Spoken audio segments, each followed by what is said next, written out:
Students, आज फिर हम एक्टिव और पैसिव वॉइस को सीखेंगे। पिछले सेशन में हमने सीखा था कि जो डिफरेंट टेंसेस हैं और उनके एस्पेक्ट हैं, उनकी पैसिव वॉइस किस प्रकार हम बनाते हैं। तो एक बार चलिए उनको हम रिवाइज कर लेते हैं। पैसिव वॉइस में जब हम सेंटेंस बनाते हैं तो आपको सबसे पहले ये ध्यान रखना है कि जब जो एक्टिव वॉइस में जो सेंटेंस होता है उसको जब पैसिव वॉइस में चेंज करते हैं तो जो सब्जेक्ट होता है वो ऑब्जेक्ट की जगह आ जाता है और ऑब्जेक्ट सब्जेक्ट की जगह आता है। ये इसका मेन जो चेंज होता है वो इस तरह से होता है। इसके बाद अब हम एक बार रिवाइज कर लेते हैं। सबसे पहले लेते हैं simple present tense. Simple present tense का एक सेंटेंस है, शी सिंग्स अ सॉन्ग। मान लीजिए हमारे पास ये एक सेंटेंस है, शी सिंग्स अ सॉन्ग। इसको हम इसके स्ट्रक्चर को हम समझते हैं। सबसे पहले आता है सब्जेक्ट, सब्जेक्ट के साथ वर्ब की फर्स्ट फॉर्म और इसके बाद ऑब्जेक्ट। जब इसका पैसिव कंस्ट्रक्शन होता है या इसको पैसिव वॉइस में हम चेंज करते हैं तो जो ऑब्जेक्ट होता है वो सब्जेक्ट की जगह आ जाता है और सब्जेक्ट ऑब्जेक्ट की जगह आता है। Helping verb is are am और साथ में वर्ब की पास्ट पार्टिसिपल फॉर्म यानी वर्ब की थर्ड फॉर्म। तो जब हम इस स्ट्रक्चर को फॉलो करते हैं तो हमारे पास पैसिव वॉइस आती है, a song is sung by her. Bye her ये ऑप्शनल है क्योंकि ये थर्ड पर्सन है। हमको ये ध्यान रखना है कि ही शी इट या किसी ही शी इट या दे हो तो उसको हम एजेंट के तौर पे हम इस्तेमाल नहीं करते हैं।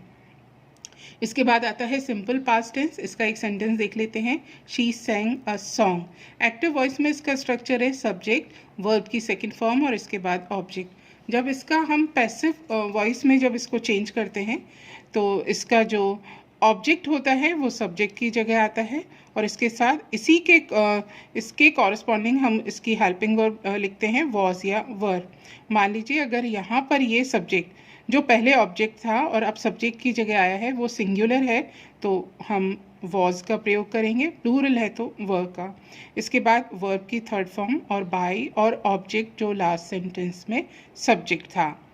देखिए, a song was sung by हर। मैंने इसको ब्रैकेट के अंदर बाय हर लिखा है, it means it is not compulsory, इसको ये ऑप्शनल है। और इसके बाद हम लेते हैं सिंपल फ्यूचर टेंस, जैसे she will sing a song. इसमें शी सब्जेक्ट है, विल हेल्पिंग वर्ब है, इसकी एक और हेल्पिंग वर्ब शैल भी होती है और इसके बाद आता है वर्ब की फर्स्ट फॉर्म और ऑब्जेक्ट। जब इसका पैसिव कंस्ट्रक्शन करेंगे तो सब्जेक्ट जो ऑब्जेक्ट था वो सब्जेक्ट की जगह आ गया और इसके बाद विल बी और शैल बी का प्रयोग करेंगे। इसके बाद वर्ब की थर्ड फॉर्म और बाय और ऑब्जेक्ट जो लास्ट सेंटेंस में सब्जेक्ट था। इस प्रकार से हमारा ये सेंटेंस बना, अ song will be sung by her. Bye her ये ऑप्शनल है, आप चाहे तो इस्तेमाल करिए या इसको अवॉइड करिए। अब इसके बाद हम नेक्स्ट देखते हैं present continuous tense. Present continuous tense का एक सेंटेंस हम ले लेते हैं, she is singing a song. इसके एक्टिव वॉइस में इसका कंस्ट्रक्शन इस प्रकार है, इसका जो स्ट्रक्चर है ये ऐसे है, subject plus helping verb, verb के साथ में आईएनजी और इसके बाद में ऑब्जेक्ट। जब इसको हम पैसिव वॉइस में चेंज करेंगे तो जो पहले ऑब्जेक्ट था वो सब्जेक्ट की जगह आ गया तो और उसी के हिसाब से यदि सब्जेक्ट सिंगुलर है तो इज़ इसका प्रयोग करेंगे, अगर प्लूरल है तो आर और यहाँ पे यदि आई आता है तो एम। इसके साथ में बीइंग लगाएंगे क्योंकि यहाँ आईएनजी था तो यहाँ पे बीइंग लगाएंगे, वर्ब की third form by plus object जो पिछले सेंटेंस में सब्जेक्ट था।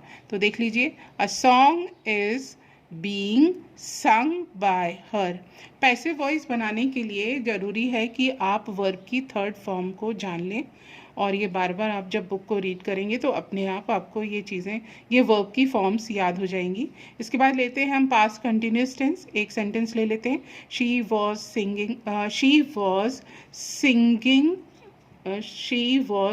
Singing a song. इसकी एक्टिव वॉइस में इसका इसका स्ट्रक्चर देखते हैं। पहले आता है सब्जेक्ट, फिर हेल्पिंग वर्ब। हेल्पिंग वर्ब जैसे वॉज और वर, वर्ब के साथ में आईएनजी और ऑब्जेक्ट। जब इसका पैसिव कंस्ट्रक्शन होता है तो प्रेजेंट कंटिन्यूस की तरह ही पास्ट कंटिन्यूस में हम बीइंग का प्रयोग करते हैं। जैसे सब्जेक्ट जो लास्ट सेंटेंस में ऑब्जेक्ट था, सिंगुलर सब्जेक्ट है तो वॉज, प्लूरल सब्जेक्ट है तो वर। इसके साथ में हम यहाँ पर बीइंग का प्रयोग करेंगे बीच में, बीइंग, और इसके बाद वर्ब की थर्ड फॉर्म आएगी और इसके बाय प्लस ऑब्जेक्ट जो पहले सब्जेक्ट था। देखिए, a song was being sung by her. ठीक है। अब इसके बाद फ्यूचर कंटिन्यूस टेंस, तो ये हमेशा ध्यान रखिए, फ्यूचर कंटिन्यूस टेंस की कोई भी पैसिव वॉइस नहीं होती है। इसके बाद हम बढ़ते हैं परफेक्ट टेंस में। तो परफेक्ट टेंस में आप जानते हैं कि सबसे पहले आता है सब्जेक्ट। प्रेजेंट टेंस में उसकी हेल्पिंग वर्ब हैज़ या हैव होती है, पास्ट टेंस में हैड होती है और फ्यूचर में विल हैव और शैल हैव, और इसके साथ में वर्ब की थर्ड फॉर्म होती है और इसके बाद आता है ऑब्जेक्ट। जैसे हमने एक्टिव वॉइस में एक सेंटेंस लिया, शी हैज़ सung अ सॉन्ग, तो इसमें शी सब्जेक्ट है, हैज़ हेल्पिंग वर्ब है, सung पार्टिसिपल फॉर्म है मेन वर्ब की, और ए सॉन्ग ऑब्जेक्ट है। अब इसकी जब पैसिव वॉइस बनाएंगे तो सब्जेक्ट जो पिछले सेंटेंस में ऑब्जेक्ट था वो यहाँ पर सब्जेक्ट हो जाएगा। अगर प्रेजेंट परफेक्ट है तो हैज़ हैव, और पास्ट है तो हैड, और फ्यूचर परफेक्ट है तो विल हैव और शैल हैव। इसके साथ में हम बीन का प्रयोग करेंगे, वर्ब की थर्ड फॉर्म बाय, और ऑब्जेक्ट जो पहले सब्जेक्ट था। आगे बढ़ते हैं। जैसे ये हमारे पास सेंटेंस, जो हमारे पास सेंटेंस दिया गया था उसको हम देखते हैं। तो इसकी पैसिव वॉइस बनेगी अ सॉन्ग। अगर प्रेजेंट टेंस है तो has been sung by her, और यदि वो पास्ट टेंस था कि she had sung a song, तो हम ऐसे बनाएंगे a song had been sung by her. और अगर फ्यूचर टेंस है तो फ्यूचर परफेक्ट टेंस है तो ये हो जाएगा a song will have been sung by her. ये नॉर्मल सेंटेंस है और हम ये जानते हैं कि जो परफेक्ट कंटिन्यूस टेंस, चाहे वो प्रेजेंट हो, पास्ट हो या फ्यूचर हो, इनकी पैसिव वॉइस नहीं बनती है। अब आते हैं हम इनके नेगेटिव सेंटेंसेस पे। जैसे पहला हम ले लेते हैं इनडेफिनिट टेंस में, प्रेजेंट इनडेफिनिट का। जैसे she does not sing a song, past tense में होता तो she did not sing a song. तो इसकी जब पैसिव स्ट्रक्चर जब इसका होगा तो उसमें जो सॉन्ग है जो हम अभी तक पढ़ते आ रहे हैं, जो ऑब्जेक्ट है वो सब्जेक्ट की जगह आ जाएगा। जैसे अ सॉन्ग प्रेजेंट इंडेफिनिट है तो सॉन्ग सिंगुलर है तो यहाँ पर इज़ का प्रयोग होगा और साथ में not, a song is not sung by हर। अब क्योंकि हम पहले ये कंस्ट्रक्शन और इनका स्ट्रक्चर हम देख चुके हैं तो अब हमें ज़्यादा दिक्कत नहीं होगी। इसके बाद आता है इंट्रोगेटिव सेंटेंस। तो इसमें एक मैंने प्रेजेंट इनडेफिनिट का इंट्रोगेटिव सेंटेंस लिया है, does she Singh a song, mark of interrogation. तो देखिए इसमें जब इसकी पैसिव वॉइस बनी तो हमने जहाँ ये हेल्पिंग वर्ब थी, डज था, तो इसमें इसका जो ऑब्जेक्ट था जो सब्जेक्ट की जगह आया तो सब्जेक्ट को हम लिखेंगे सॉन्ग। सॉन्ग चूँकि सिंगुलर है तो इसकी वर्ब भी सिंगुलर होगी, हम यहाँ लिखेंगे इज़। तो is a song sung by her, ये इंट्रोगेटिव सेंटेंस बन गया। ऐसे पास्ट इंडेफिनिट का अगर होता, जैसे did she Singh a song, तो इसकी पैसिव वॉइस बनती was a song sung by हर। तो इसी प्रकार हर सेंटेंस के स्ट्रक्चर को आप इसमें रख के इसकी पैसिव वॉइस बनाने की प्रैक्टिस कर सकते हो। तो इसका एक स्ट्रक्चर रहता है कि सबसे पहले हम हेल्पिंग वर्ब लिखेंगे, उसके बाद सब्जेक्ट लिखेंगे जो लास्ट सेंटेंस में ऑब्जेक्ट था, वर्ब की थर्ड फॉर्म आएगी, इसके बाद में बाय, इसके बाद में आएगा बाय और ऑब्जेक्ट जो पहले सब्जेक्ट था। अब इसके बाद लेते हैं हम WH वर्ड वाले जो क्वेश्चंस होते हैं उनकी पैसिव वॉइस बनाना। तो एक इसमें इम्पॉर्टेंट जो अक्सर जो पूछा जाता है वो हु से बनने वाले स्ट्रक्चर होते हैं, क्वेश्चंस होते हैं। तो उसमें हम देखते हैं हु ब्रोक द ग्लास, हमारे पास एक सेंटेंस है हु ब्रोक द ग्लास। तो जब हु से जब हम क्वेश्चन करते हैं तो उसका जब आंसर आता है तो वो नाउन में आता है, तो यानी ये यहाँ पर किसका काम कर रहा है, सब्जेक्ट का काम कर रहा है। तो हु ब्रोक द ग्लास, इस प्रकार के सेंटेंसेस की जब पैसिव वॉइस बनती है तो हु की जगह हम लिखते हैं बाय whom। बाय whom के बाद फिर वही कि हेल्पिंग वर्ब को बाहर निकाला जाता है, उसके बाद में सब्जेक्ट आता है जो लास्ट सेंटेंस में ऑब्जेक्ट था और वर्ब की थर्ड फॉर्म। तो ये स्ट्रक्चर इस प्रकार से होगा, bye whom was the glass broken। ठीक है, बाय whom को आपको सेंटेंस की बिल्कुल शुरुआत में लिखना है और मार्क ऑफ इंटरोगेशन सबसे लास्ट में आपको लगाना है। इसके बाद नेक्स्ट हम देखते हैं कि मॉडल, जिसमें मॉडल्स का प्रयोग होता है, जिन सेंटेंसेस में मॉडल्स का प्रयोग, मॉडल्स आप जानते हैं क्या होती हैं, जैसे can, could, shall, should, will, would, may, might, तो ये मॉडल्स कहलाती हैं। तो इनका जब ये जिस सेंटेंस में आती हैं तो उनकी पैसिव वॉइस इस तरह से बनती है। मान लीजिए कि हमारे पास सेंटेंस है, a child can understand the theory. A child can understand the theory. अब इसकी पैसिव वॉइस होगी तो सबसे पहले एक जो बेसिक चीज़ है जो अभी तक हम सीखते आए हैं कि पैसिव वॉइस में सबसे पहले जो ऑब्जेक्ट होगा वो सब्जेक्ट की जगह आ जाएगा और जो सब्जेक्ट होगा वो ऑब्जेक्ट की जगह आएगा। फिर इसमें जो मॉडल है उसको पहले लिखेंगे, उसके साथ में बी लिखेंगे, वर्ब की थर्ड फॉर्म बाय और ऑब्जेक्ट। ठीक है, तो ये ऐसे इस स्ट्रक्चर को आप याद कर लीजिए। तो ये बनेगा, the theory can be understood by a child. ये कोई भी अगर कैन की जगह कुड होता तो कुड बी, शैल होता तो शैल बी, शुड होता तो शुड बी, विल होता तो विल बी और वुड होता तो वुड बी, अगर मे है तो मे बी, माइट हो तो माइट बी। इस तरह से कोई भी मॉडल हो उसको हम उसके साथ में बी लगा के वर्ब की थर्ड फॉर्म लिखते हैं। अब एक और जो अक्सर हम थोड़ा सा बच्चे थोड़ा से डिस्ट्रैक्ट हो जाते हैं, अगर किसी सेंटेंस में दो ऑब्जेक्ट दिए गए हों, डायरेक्ट ऑब्जेक्ट और इनडायरेक्ट ऑब्जेक्ट, तो उनको भी हम एक बार सीख लेते हैं। हमारे पास ये सेंटेंस है, she gave her sister a car. She gave her sister a car. इसमें शी क्या है, सबसे पहले हम ये स्ट्रक्चर पहचान लें। ये एक सब्जेक्ट है, गेव ये वर्ब की सेकेंड फॉर्म है, हर सिस्टर ये इनडायरेक्ट ऑब्जेक्ट है और कार और डायरेक्ट ऑब्जेक्ट है। तो ऐसे सेंटेंस जिसमें दो ऑब्जेक्ट हो तो उसमें हम इनडायरेक्ट ऑब्जेक्ट को हम सब्जेक्ट की जगह लेके आते हैं।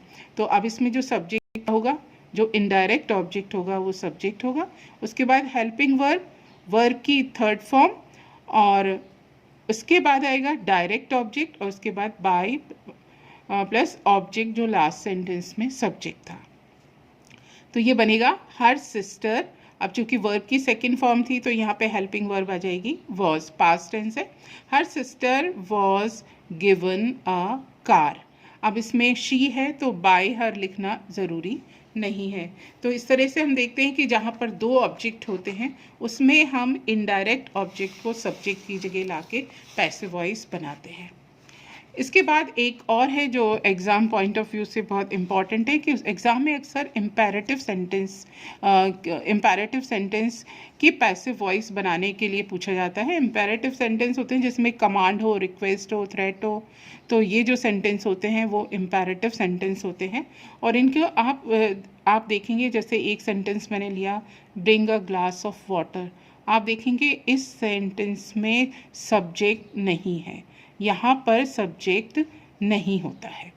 तो इसको हम देखेंगे bring a glass of water, तो इसको हम फिर से समझेंगे कि इसमें ब्रिंग है वर्ब और अ ग्लास ऑफ वाटर है ऑब्जेक्ट।